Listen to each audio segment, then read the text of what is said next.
I want to talk to you today about your thighs and your hips.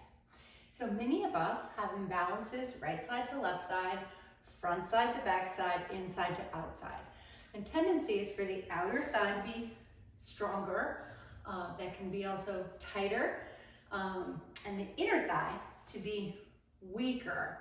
Now, many of us don't stand in a perfect yoga tadasana all the time.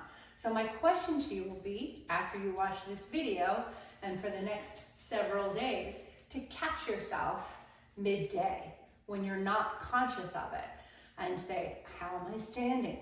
And I bet you many of you will be loading one side, trusting it consistently, and the other leg is kind of just going along for the ride.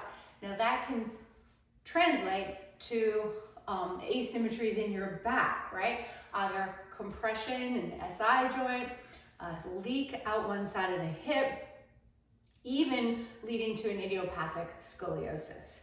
I want to use the block and the strap today to help you find the middle of your feet, legs, hips, which will then help you release and relieve your back and feel more upright.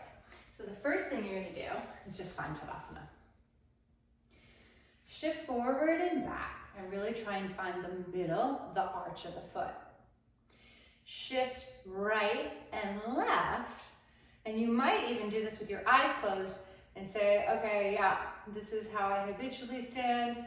Oh, this feels way different. Sometimes we have to swing a pendulum so far the other way to really find what our habit is and then come back to a place of balance. Now we're going to take our block. The narrow way is good for most people. You can do it the long way, so especially if you have long thighs, or you can do it more shorter. But I want you to have contact of the inner thigh, your adductor muscles on the block, okay? So now I want you to, about 70%, hug the block in. So you're hugging the block with your inner thighs. And then notice what you notice. So I really feel the psoas channel on one side more than the other, but I feel the whole belly engaged, the deep abdominals really scoop back and up. And what you're doing right now, because the inner thighs are a really crucial part of your core, is you've turned everything on here, which now is going to take some of the responsibility and the load off of your back. It will also build connection and strength in the inner thigh to balance out the work of the outer thigh. So you can, again, with the inner thighs hugging the block, shift forward and back. And the whole thing should feel more integrated. You should be able to breathe more fully, because getting in the middle of the hips, getting in the middle of the pelvis will allow for more freedom of the pelvic diaphragm and the respiratory diaphragm. The second part of this will be to take your strap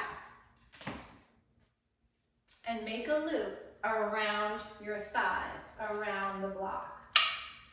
And then you'll pull it tight. So I literally have the feedback. I can feel the strap making an indent into my outer thighs.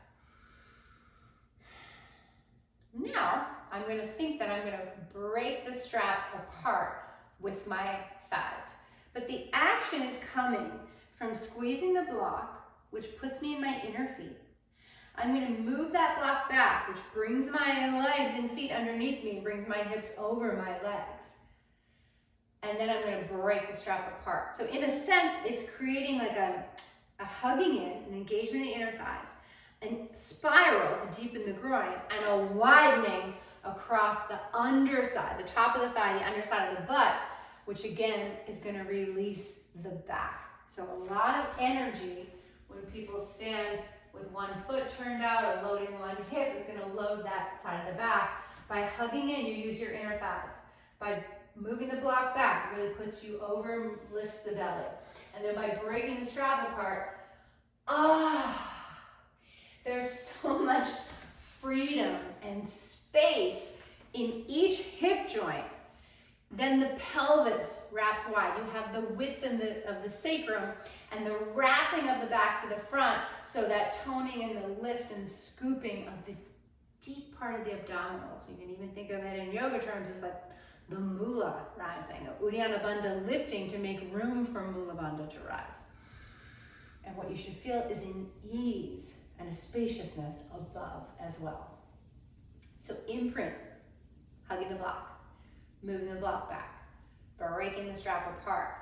Find it here in your Tadasana. So then, with practice,